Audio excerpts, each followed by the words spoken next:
প্রিয় দর্শক, আজকে আমরা এমন একটি সাপের কথা জানব যে কিনা হযরত মূসা আলাইহিস সালাতু ওয়াস সালামের যুগে জন্মগ্রহণ করেছিল এবং প্রায় 2000 বছর হায়াত পেয়ে বিশ্বনবী হযরত মুহাম্মদ সাল্লাল্লাহু আলাইহি ওয়াসাল্লামের যুগে এসে সে মৃত্যুবরণ করে। অনেক যুগ আগের কথা, মিশরের প্রাচীন ভূমিতে নবী মূসা আলাইহিস সালাতু ওয়াস সালাম মহান আল্লাহ রব্বুল আলামিনের বাণী পৌঁছে দিচ্ছিলেন তার কওমের মাঝে। সেখানকার জঙ্গলের ছোট্ট একটি টিলার পাশেই বসবাস করত এক অদ্ভুত ধরনের সাপ। সাপটি দেখতে অন্যান্য সাধারণ সাপের মতোই ছিল, কিন্তু তার ভিতরে অদ্ভুত এক চেতনা কাজ করত। লোককথায় প্রচলিত ছিল তার একটি ভুলের কারণে মহান আল্লাহ রব্বুল আলামিন তাকে সাপের রূপে রূপান্তর করে দেয়। নিয়ে নেওয়া হয় তার থেকে মানুষের সুশ্রী রূপ, কিন্তু মানুষের মতো কথা বলার শক্তি তার ভিতরে অবশিষ্ট রয়ে যায়। তার নাম ছিল হারেসা। সে প্রায়শ্চিত্ত করতে পারেনি, তাই মহান আল্লাহ রব্বুল আলামিনের কাছে ক্ষমা প্রার্থনার জন্য সে সুযোগ খুঁজতে থাকত। একদিন সেই হারেসা সাপ পাহাড়ের উপরে নিঃসঙ্গ সন্ধ্যায় বসেছিল। হঠাৎ করে সে আকাশ থেকে একটি উজ্জ্বল আলো দেখতে পায়।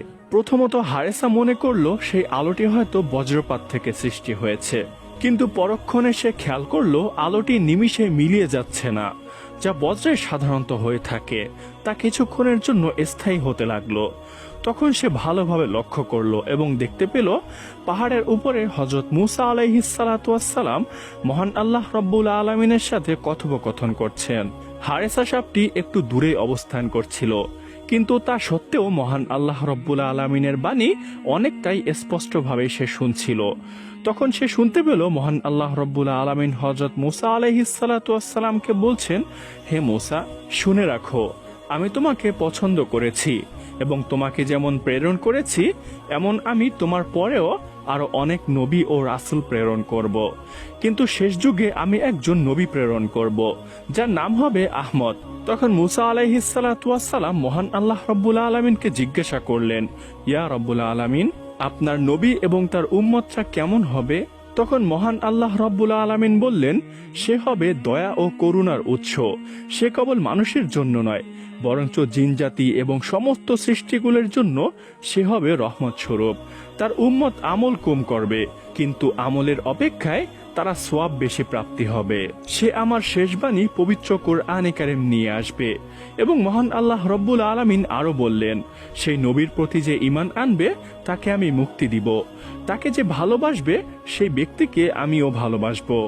গোপনে গোপনে এই মহা সংলাপটি শুনে হারেসা সাপটির মনে একটি আশার আলো জেগে উঠল। সে মনে মনে ভাবতে লাগলো, যেই নবীকে মহান আল্লাহ রব্বুল আলামিন এতটা ভালোবাসেন, সেই নবীর মুখ দিয়ে যদি আমি ক্ষমা প্রার্থনা করে দোয়া চাইতে পারি, তাহলে অবশ্যই মহান আল্লাহ রব্বুল আলামিন আমাকে ক্ষমা করে দিতে পারেন। পরের দিন সকালবেলায় মূসা আলাইহিস সালাতু ওয়াস সালাম মাঠের প্রান্ত পথ দিয়ে কোথাও একটি হেঁটে যাচ্ছিলেন।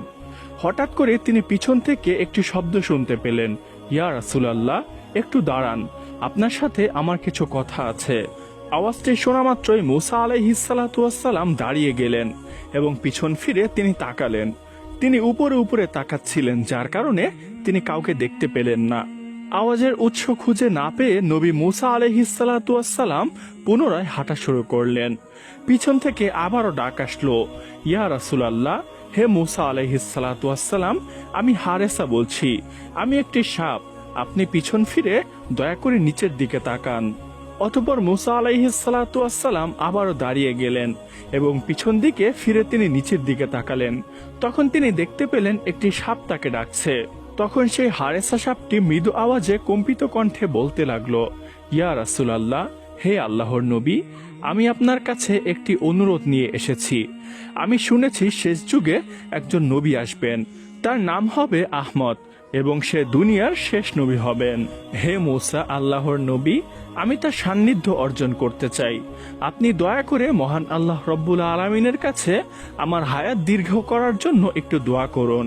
আমি যেন সেই নবীর যুগ পর্যন্ত বেঁচে থাকি এবং তার সান্নিধ্য অর্জন করতে পারি। তখন মূসা আলাইহিস সালাতু ওয়াস সালাম সাপটির কাকতি শুনে মহান আল্লাহ রব্বুল আলামিনের কাছে প্রার্থনা করলেন এবং দোয়াটি কবুল করিয়ে নিলেন এবং সাপটিকে বললেন, হে হারেসা, তুমি অমুক জঙ্গলে যাও এবং সেই নবীর যুগ পর্যন্ত তুমি সেখানে অবস্থান করবে। তুমি আজকে রাতে ঘুমিয়ে পড়বে, আল্লাহর রহমতে তুমি তার যুগ পর্যন্ত বেঁচে থাকবে এবং ঘুমন্ত অবস্থাতেই থাকবে। মনে রাখবে, যেই যুগে তোমার ঘুম ভাঙবে সেই যুগই হবে শেষ নবী অর্থাৎ নবী আহমদের যুগ। তখন সেই হারেসা সাপটি মুসা নবীর কথা মতোই সেই জঙ্গলে গিয়ে গুহার ভিতরে একটি গর্তের মাঝে ঘুমিয়ে পড়ে। বছরের পর বছর কেটে যায়, যুগ বদলায়, রাজা বদলায়, কওমের চিন্তাধারা এবং তাদের রীতিনীতি বদলায়। কেটে যায় বছরের পর বছর। মুসা আলাইহিসসালামের যুগ চলে যায়, তারপরে অনেক নবী আসেন এবং তারাও চলে যান। অবশেষে পৃথিবী চলে যায় এক নতুন মোড়ে। যুগ আবৃত করে নেয় এক সোনালী চাদরকে। এক মহান রজনীতে জন্ম নেন বিশ্বনবী হযরত মুহাম্মদ সাল্লাল্লাহু আলাইহি ওয়াসাল্লাম। এরপরে বিশ্বনবী ধীরে ধীরে বড় হতে থাকেন। তার শৈশব কৈশোরকাল পেরিয়ে তার যুবক বয়স পেরিয়ে তিনি নবুয়ত পান। ঠিক সেই সময় জঙ্গলের গভীরে থাকা সেই টিলার মধ্যে হারেসা নামক সেই ঘুমন্ত সাপটির ঘুম ভেঙে যায়। মনে হচ্ছিল কেউ যেন তাকে ডেকে তুলেছে। তার হৃদয় ভরে যায়, অন্তরে জেগে ওঠে এক অদ্ভুত অনুভূতি। তার প্রিয় নবী মুহাম্মদ সাল্লাল্লাহু আলাইহি ওয়াসাল্লাম দুনিয়াতে চলে এসেছে, কিন্তু সে জানে না প্রাণপ্রিয় সে রাসূল কোথায় থাকেন। শুধু এতটুকুই জানেন তিনি জন্ম নিবেন মক্কা নগরীতে। কিন্তু হারেসা সাপটি আর দেরি করল না, শুরু করলো দীর্ঘ এক যাত্রা। মরুভূমির উত্তপ্ত বালু পেরিয়ে পাহাড়ের ঢাল বেয়ে সে চলতে লাগলো। এভাবেই অবিরমত চলতে চলতে প্রায় 6 মাস পাড়ি দেওয়ার পরে তার কাঙ্ক্ষিত সেই আরবের মক্কা শহরে পৌঁছে যায়। ক্লান্ত ক্ষীণ হিমশীতল দেহ নিয়ে সে এক রাতে ঢুকে পড়ে মক্কার অলিগলিতে।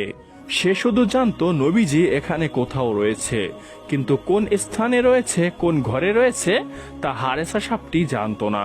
ঘোর লাগা চাঁদের আলোয় সে খুঁজতে খুঁজতে পৌঁছে যায় আবু জাহেলের বাড়ির সামনে। অনাহারে সফর করতে করতে সাপটি অনেক ক্লান্ত হয়ে পড়ে, তাই আবু জাহেলের বাড়ির সামনে যখন পৌঁছায় সে আর চলতে পারে না। তখন সে বিশ্রামের সিদ্ধান্ত নেয় এবং সেখানেই ঘুমিয়ে পড়ে। পরের দিন সকালবেলা যখন আবু জাহেল ঘর থেকে বের হয়, তখন সে দেখতে পায় তার ঘরের সামনে একটি সাপ ঘুমিয়ে আছে। সে সাপটিকে দেখে প্রচন্ড রেগে যায়। আবু জাহেল সাপটিকে আক্রমণাত্মক মনে করে সাপটিকে একটি লাঠি হাতে নিয়ে মারতে যায়। কিন্তু হঠাৎ করে ঘটে এক অদ্ভুত ঘটনা। হঠাৎ সাপটি কথা বলতে শুরু করে এবং বলতে থাকে, হে আল্লাহর বান্দা, আমার গায়ে কোনো আঘাত করো না। আমি এসেছি বিশ্বনবী হযরত মুহাম্মদ সাল্লাল্লাহু আলাইহি ওয়াসাল্লামের সাথে সাক্ষাৎ করতে। আমি মুসার যুগে জন্মগ্রহণ করেছি এবং তার দোয়া নিয়ে হায়াত পেয়ে আমি আজও বেঁচে আছি। আমি তার সাথে দেখা করে আমি এখান থেকে চলে যাব। আমি তোমার কোনো ক্ষতি করতে আসিনি, দয়া করে তুমি আমার কোনো ক্ষতি করো না। সাপটি কথা বলছে দেখে আবু জাহেল আশ্চর্য হয়ে যায়, কিন্তু মোহাম্মদের নাম শুনে সে রাগান্বিত হয়ে যায় এবং তেলে বেগুনে অগ্নিশর্মা হয়ে ওঠে। চিৎকার দিয়ে তার স্ত্রীকে ডেকে বলে, ওহে মুজালিদা, কোথায় তুমি? দেখো, মোহাম্মদ আমাকে মারার জন্য একটি সাপ পাঠিয়েছে। এটি একটি জাদুকরী সাপ যে মানুষের মতো কথাও বলতে পারে।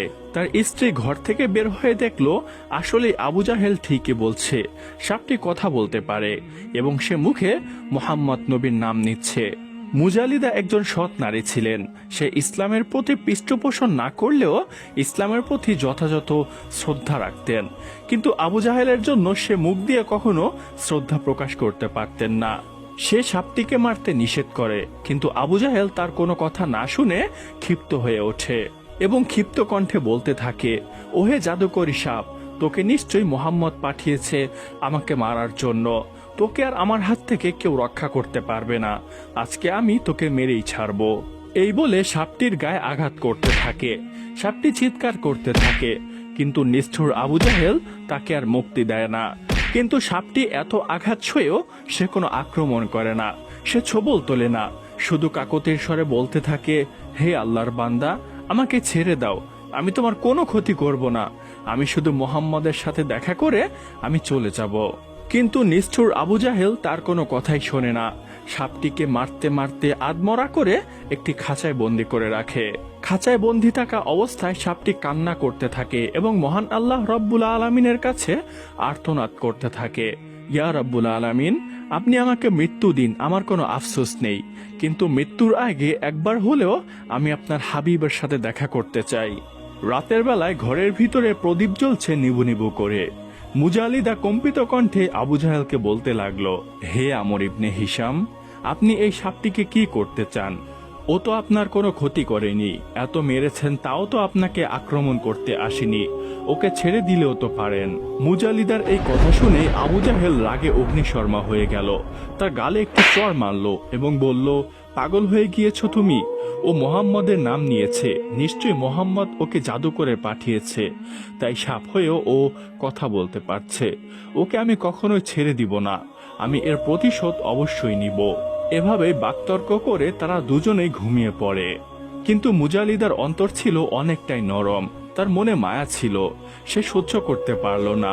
গভীর রাতে সে ঘর থেকে বের হয়ে গেল এবং বের হয়ে সেই সাপের কাছে গেল, সাপটিকে খাঁচা থেকে মুক্ত করার আশায়। অন্যদিকে মুজালিদা ঘর থেকে বের হওয়ার পরপরই আবু জাহেলের ঘুম ভেঙে যায়। সে তাকে পাশে দেখতে না পেয়ে সে ইতস্ত বোধ করে এবং ভাবতে থাকে, নিশ্চয়ই সেই সাপটিকে ও ছাড়াতে গিয়েছে। তাই আবু জাহেল দেরি না করে ঘর থেকে বের হয়ে যায়। মুজালিদা যখনই সেই সাপের কাছে যাবেন তাকে মুক্ত করার জন্য, তখনই সে দেখতে পেল আবু জাহেল ঘর থেকে বের হচ্ছে। মুজালিদা আবু জাহেলকে দেখে ভয় পেয়ে যায়, সে থ মেরে দাঁড়িয়ে থাকে। আবু জাহেল এসে তাকে জিজ্ঞাসা করে, হে মুজালিদা, তুমি এখানে কেন এসেছো?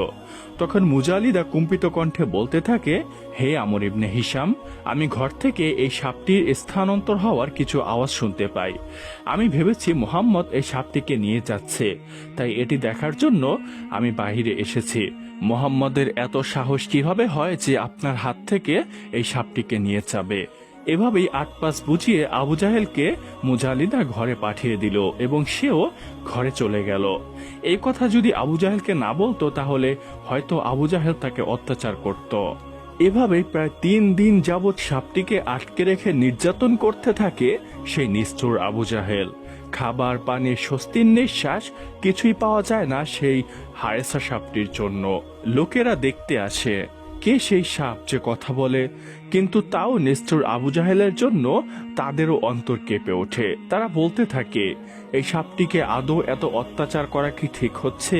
কিন্তু সাপটি শুধু কান্না করত এবং আল্লাহ আল্লাহ বলে চিৎকার করত। অবশেষে 3 দিন অতিবাহিত হওয়ার পরে হারেসা সাপটির দেহ নিস্তেজ হয়ে পড়ে, সে মারা যায়। কিন্তু এখানেই শেষ নয়, আবু জাহেল এতেও সন্তুষ্ট হলো না।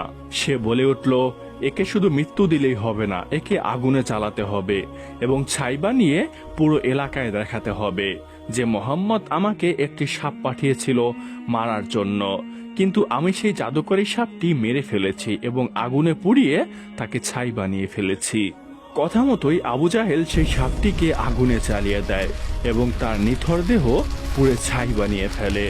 সাপটিকে পুড়তে দেখে আবু জাহেল হাসতে থাকে এবং বলতে থাকে, সবাই দেখুক মোহাম্মদের গুপ্তচর কিভাবে আগুনে চলছে, কিভাবে পুড়ে ছাই হয়ে যাচ্ছে। কিন্তু এর কোনো প্রতিবাদ মোহাম্মদ বই কি বরঞ্চ তার গুপ্তচরও করতে পারছে না। অবশেষে সেই সাপটি যখন পুড়ে ছাই হয়ে যায় তখন আবু জাহেল সেই ছাইগুলো একটি ঢাকনা বিশিষ্ট পাতিলের মাঝে রাখে, যা ছিল পিতলের তৈরি। এবার শুরু হয় মিথ্যার দম্ভ বিশিষ্ট সেই খেলাটা। আবু জাহেল সেই ছাই ভরা পাতিলটি নিয়ে পুরো মক্কার অলিগলিতে ঘুরতে থাকে এবং লোকজনদেরকে জড়ো করে বলতে থাকে, হে লোক সকল, দেখো মোহাম্মদ আমাকে মারার জন্য একটি জাদুকরী সাপ পাঠিয়েছে। সে কথা বলতে পারত, সে আমাকে মারতে এসেছিল এবং আমার উপর আক্রমণ করেছিল, কিন্তু সে আমাকে মারতে পারেনি, আমার কোনো ক্ষতি করতে পারেনি। উল্টো আমি তাকে মেরে আগুনে জ্বালিয়ে ছাই বানিয়ে ফেলেছি। এই ক্ষেত্রে মোহাম্মদও আমার কোনো ক্ষতি করতে পারেনি। লোকজন অবাক দৃষ্টিতে আবু জাহেলের দিকে তাকিয়ে রইল। কেউ বিভ্রান্ত হলো, কেউ কৌতূহলী হলো, আবার কেউ ভীত সন্তুষ্ট হলো। আবু জাহেলের মুখে তখন বিজয়ের হাসি। সে মনে মনে ভাবতে থাকে সে কোনো অলৌকিক বস্তু বিজয় করে নিয়েছে। কিন্তু আবু জাহেল জানে না ছাইয়ের নিচে লুকিয়ে আছে আল্লাহর কুদরত। পুরো পৃথিবী যেন কান্না করছিল, আকাশে ফেরেশতারা যেন কান্না করছিল, কারণ তারা দেখেছিল হারেসার ঈমানী শক্তি এবং তার ত্যাগ তিতিক্ষা এবং তার প্রায়শ্চিত্ত কামনায় নিঃশব্দে বয়ে যাওয়া চোখের অশ্রু। লোক সমাজে ভাষণ দিয়েও আবু জাহেল ক্ষান্ত হলো না। সে বাড়ি বাড়িতে গিয়ে সবাইকে বলতে লাগলো, হে ব্যক্তিবর্গ, দেখে রাখো, মোহাম্মদ আমাকে মারার জন্য একটি সাপ পাঠিয়েছিল, আমি তাকে মেরে আগুনে জ্বালিয়ে ছাই বানিয়ে ফেলেছি। তোমরা কেউ মুহাম্মদের কথায় বিশ্বাস করবে না, ও অবশ্যই জাদুকর এবং পথভ্রষ্ট। নাউজুবিল্লাহি মিন যালিক। আবু জাহেল এরপরে আরো একটি বাড়িতে যায় এবং সেখানে গিয়ে তাদেরকেও সেই ছাইয়ের পাত্রটি দেখিয়ে এভাবেই বলতে থাকে। মক্কার কোনো অলিগলি আবু জাহেল ছাড়ল না। যাকেই সামনে পেল তাকেই সেই পাত্রটি দেখিয়ে এভাবেই উল্টো পাল্টা বলতে লাগলো। অবশেষে পৌঁছালো গণ্যমান্য একজন ব্যক্তির কাছে, যার বয়স একটু ভারী ছিল, একটু বৃদ্ধ টাইপের ছিল। তার সামনে গিয়েও আবু জাহেল আগের কথাগুলোই বলল। হে ব্যক্তি, শুনে রাখো, মোহাম্মদ আমার কাছে একটি জাদুকরী সাপ পাঠিয়েছিল। সাপটি কথা বলতে পারত এবং আমাকে ক্ষতি করতে চেয়েছিল, কিন্তু আমি তাকে তা সুযোগ দেইনি। তাকে আমি মেরে ফেলেছি এবং আগুনে জ্বালিয়ে ছাই করে ফেলেছি। এই পাত্রের ভিতরে সেই ছাই আছে। তোমরা দয়া করে মোহাম্মদের কোনো কথা শুনবে না। আবু জাহেলের কথা শুনে সেই লোকটি বলতে লাগলো, হে আমর ইবনে হিশাম, তোমার এই ক্ষেত্রে লজ্জা হওয়া উচিত। সাপটি কথা বলতে পারত কিনা আমি জানি না, কিন্তু তুমি একটি অবলা প্রাণীর উপরে অত্যাচার করেছ। নৃশংসভাবে তাকে আগুনে পুড়িয়ে তুমি ছাই করে ফেলেছ, আবার এত বড় বড় কথা বলছো। অবশ্যই তোমার এই ক্ষেত্রে লজ্জা হওয়া উচিত। তুমি মুহাম্মদের কাছে যাও এবং তাকে গিয়ে জিজ্ঞেস করো সে আসলেই এই সাপটিকে তোমার কাছে পাঠিয়েছিল কিনা। আবু জাহেল তার কথায় উত্তর দিল, আচ্ছা ঠিক আছে, কালকে সকালেই আমি মুহাম্মদের সাথে দেখা করব। এরপরে আবু জাহেল নবী করিম সাল্লাল্লাহু আলাইহি ওয়াসাল্লামের কাছে যায়। তার আশেপাশে লোকেদের ভিড়, সবাই দেখতে চাচ্ছে এই সাপটির ব্যাপারে মুহাম্মদ কি করতে চায়। মুহাম্মদ কি বাস্তবেই আবু জাহেলের কাছে এই সাপটি পাঠিয়েছিল আবু জাহেল যেমনটি বলেছিল, নাকি এর থেকে কোনো ভিন্ন কিছু ছিল? আবু জাহেল সবার সামনে দাঁড়িয়ে আছে। আবু জাহেলের সামনে দাঁড়িয়ে আছে নবী করিম সাল্লাল্লাহু আলাইহি ওয়াসাল্লাম। তার পিছনে দাঁড়িয়ে আছেন কিছু সংখ্যক সাহাবী। আবু জাহেল তখন জিজ্ঞাসা করলো, হে মোহাম্মদ, বলো তো আমার হাতে কি রয়েছে? তখন নবী করিম সাল্লাল্লাহু আলাইহি ওয়াসাল্লাম বলছেন, হে আমর ইবনে হিশাম, আপনার হাতে তো একটি পিতলের পাত্র রয়েছে, যা লাল কাপড় দিয়ে ঢাকা রয়েছে, কিন্তু এর ভিতরে কি আছে সেটা আমি জানি না।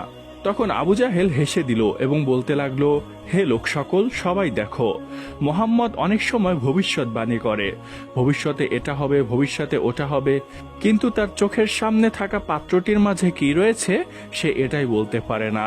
তাহলে সে কিসের নবী? আমি তাকে বিশ্বাস করি না। আবু জাহেলের কথার প্রত্যুত্তরে নবী করিম সাল্লাল্লাহু আলাইহি ওয়াসাল্লাম বলে উঠলেন, হে আমর ইবনে হিশাম, আমি কোনো ভবিষ্যৎ বক্তা নই বা আগামীকালের বিষয়ে আমি কোনো জ্ঞান রাখি না। আল্লাহর পক্ষ থেকে আমাকে যা জানানো হয় আমি সেটাই আপনাদের মাঝে ব্যক্ত করি। আমি তার থেকে কিছু কমাইও না, কিছু বাড়াইও না, এবং নিজের থেকে আমি কিছু বলিও না। তখন আবু জাহেল আরো অট্টহাসি দিতে লাগলো এবং বলল, হে মোহাম্মদ, তুমি আমাদের মৃত্যুর পরের কথা বলো। মৃত্যুর পরে আমাদের নাকি জাহান্নামে যেতে হবে, হাসর নাসর হবে। তাহলে এই পাত্রের ভিতরে কি আছে সেটি বলে দেখাও। তুমি যদি বলতে পারো তাহলে আমি ঈমান নিয়ে আসব। আবু জাহেলের এই কথার পরে নবী করিম সাল্লাল্লাহু আলাইহি ওয়াসাল্লাম কিছুক্ষণ মাথা নিচু করে রাখলেন। এরপরে তিনি মাথা উঁচু করলেন এবং আকাশের দিকে তাকালেন। তারপরে তিনি প্রার্থনা করতে লাগলেন এবং বলতে লাগলেন, ইয়া রাব্বুল আলামিন, আপনি যদি চান মৃত্যুকে জীবিত করতে পারেন, আপনি যদি চান জীবিতকে মৃত্যু দান করতে পারেন। আপনার হুকুম ছাড়া কিছুই সম্ভব না। গাছের একটি পাতাও আপনার অনুমতি ছাড়া নড়ে না। এই পিতলের পাত্রের ভিতরে কি আছে আমি সেটা জানি না। দয়া করে আপনি এর ভিতরে বস্তুটির প্রাণ ফিরিয়ে দেন, যেন এই নিজে সাক্ষ্য দিতে পারে আল্লাহ এক, তার কোনো শরিক নেই। নবীজির এই প্রার্থনা করার সাথে সাথে ভিতর থেকে সাপটি কথা বলে উঠল এবং বলল, লাব্বাইক ইয়া রাসূলুল্লাহ, আল্লাহ ছাড়া কোনো মাবুদ নেই, আল্লাহু আকবার। এই কথা বলার সাথে সাথেই আবু জাহেল ভয় পেয়ে যায় এবং সেই পাত্রটি হাত থেকে ফেলে দেয়। সঙ্গে সঙ্গে তার মুখ খুলে যায় এবং সাপটি বের হয়ে আসে। তখন সাপটি নবীজিকে দেখে কান্না করে ফেলে। তার চোখের কোণে অশ্রু চিকচিক করতে থাকে এবং বলতে থাকে, ইয়া রাসূলুল্লাহ, আমি সাক্ষ্য দিচ্ছি আপনি আল্লাহ তাআলার বান্দা এবং তার রসূল। আল্লাহ এক, তার কোনো শরিক নেই। অন্যদিকে আবু জাহেল চিৎকার করে ওঠে এবং বলতে থাকে, হে মোহাম্মদ, এটা নিশ্চয়ই তোমার জাদু। পাত্রের ভিতরে এই সাপটি ছাই অবস্থায় ছিল, আমি নিজের হাতে একে আগুনে পুড়িয়েছি। নিশ্চয়ই তুমি জাদু করে একে ফিরিয়ে এনেছো। অবশ্যই তুমি একটি প্রকাশ্য জাদুকর। আবু জাহেলের কথার প্রতিউত্তর সাপটি নিজেই দিল এবং বলল, হে আমর ইবনে হিশাম, শুনে রাখো, আল্লাহ রাব্বুল আলামিন নিজেই আমার প্রাণ ফিরিয়ে দিয়েছেন। এই ক্ষেত্রে মুহাম্মদ সাল্লাল্লাহু আলাইহি ওয়াসাল্লামের কোনো হাত নেই। তিনি শুধু দোয়া করেছেন, অবশ্যই তিনি জাদুকরী নন। আশেপাশের লোকেরা চিৎকার দিয়ে উঠল এবং বলল, আল্লাহু আকবার, এটা নিশ্চয়ই কোনো জাদু নয়, এটা আল্লাহ রাব্বুল আলামিনের প্রকাশ্য কুদরত। তখন নবী করিম সাল্লাল্লাহু আলাইহি ওয়াসাল্লাম সাপটিকে জিজ্ঞাসা করেন, হে সাপ, তোমার নাম কি? তুমি কোথা থেকে এসেছো? আমার কাছেই বা তুমি কেন এসেছো? তখন সাপটি এক এক করে সবকিছু খুলে বলল, ইয়া রাসূলুল্লাহ, আমার নাম হারেসা। আমি হযরত মুসা আলাইহিস সালাতু ওয়াস সালামের যুগে জন্ম নিয়েছি। ইয়া রাসূলুল্লাহ, আমার একান্ত আকাঙ্ক্ষা আমি আপনার সান্নিধ্য লাভ করব এবং আপনাকে দিয়ে আমার জন্য মাগফিরতের দোয়া করাবো। তাই আমি মুসা আলাইহিস সালাতু ওয়াস সালামের কাছে হায়াত দীর্ঘ করার জন্য দোয়া প্রার্থনা করি এবং সেই আল্লাহর কাছে দোয়া করলে আল্লাহ আমার হায়াত দীর্ঘ করে দেন। আমি তার যুগ থেকে আপনার যুগ পর্যন্ত ঘুমন্ত অবস্থায় ছিলাম, কিন্তু মক্কায় আমার জানা ছিল না আপনি কোথায় বসবাস করেন, যার জন্য মক্কায় এসে আমি অনেক ঘোরাফেরা করি। অবশেষে আমি ক্লান্ত হয়ে পড়ি এবং এই ব্যক্তির বাড়ির সামনে ঘুমিয়ে পড়ি। এই ব্যক্তি যখনই আমাকে দেখতে পায় সে আমাকে মারতে আসে, কিন্তু আমি তাকে নিষেধ করি। আমি তার কাছে ক্ষমা প্রার্থনা করি, কিন্তু সে যখনই আমার মুখে আপনার নামটি শুনতে পায় সে আমার উপর আক্রমণাত্মক হয়ে ওঠে, আমাকে অনেক আঘাত করে, অনেক অত্যাচার করে, আমাকে খাঁচায় পর্যন্ত বন্দি করে রাখে। আমি তাকে বারবার বলি আমাকে ছেড়ে দিতে, অনেক কাকুতি করি, কিন্তু সে আমাকে আর ছাড়ে না। অবশেষে আমাকে মেরে আগুনে জ্বালিয়ে পুড়ে ছাই বানিয়ে দেয়। ইয়া রাসূলুল্লাহ, আমি তখনও তার কোনো ক্ষতি করিনি, কিন্তু এখন যেহেতু দ্বিতীয়বার আমি সুযোগ পেয়েছি, এখন আর আমি সুযোগ হাতছাড়া করব না। এবার আমি আর তাকে ছাড়ব না, আমি তাকে শেষ করে দিব। এই বলে হারেসা সাপটি আবু জাহেলের দিকে তেড়ে যায় তাকে ছোবল মারার জন্য। আবু জাহেল ভয়ে দৌড়াতে থাকে, কিন্তু নবী করিম সাল্লাল্লাহু আলাইহি ওয়াসাল্লাম পিছন থেকে সাপটিকে ডেকে বললেন, হে হারেসা, তুমি তাকে ক্ষমা করে দাও, তার কোনো ক্ষতি করো না। মানছি তোমার উপর অবশ্যই জুলুম এবং অত্যাচার করা হয়েছে, কিন্তু মনে রাখবে, তুমি যদি কাউকে মাফ করো, ক্ষমা করে দাও, তাহলে নিশ্চয়ই মহান আল্লাহ রব্বুল আলামিন তোমাকেও ক্ষমা করবেন এবং তার বিনিময়ে তোমাকে উত্তম প্রতিদান দিবেন। নবীজির ডাক শুনে হারেসা সাপটি আর আগাল না, নবীজির কথায় সাড়া দিল এবং আবু জাহেলকে সে ক্ষমা করে দিল। পরক্ষণে সে আরেকটি আবদার করে বলল, ইয়া রাসূলুল্লাহ, আপনার কাছে আমার আরেকটি আবদার রয়েছে। দয়া করে মহান আল্লাহ রব্বুল আলামিনের কাছে একটু দোয়া করুন, সে যেন আমাকে মানুষ বানিয়ে দেয়। আমিও মানুষের মতো ইবাদত করতে চাই এবং আশরাফুল মাকলুকাত হয়ে আমিও সাক্ষ্য দিতে চাই এবং আখেরাতে আপনার সাথে জান্নাতে থাকতে চাই। এটা বলার পরে নবী করিম সাল্লাল্লাহু আলাইহি ওয়াসাল্লাম আল্লাহর কাছে সেই হারেসা সাপটির জন্য দোয়া করলেন এবং সাথে সাথে সেই হারেসা সাপটি মানুষ হয়ে গেলেন। মানুষ হওয়ার পরে সে যতদিন বেঁচে ছিলেন ততদিনই নবী করিম সাল্লাল্লাহু আলাইহি ওয়াসাল্লামের খেদমতে ছিলেন।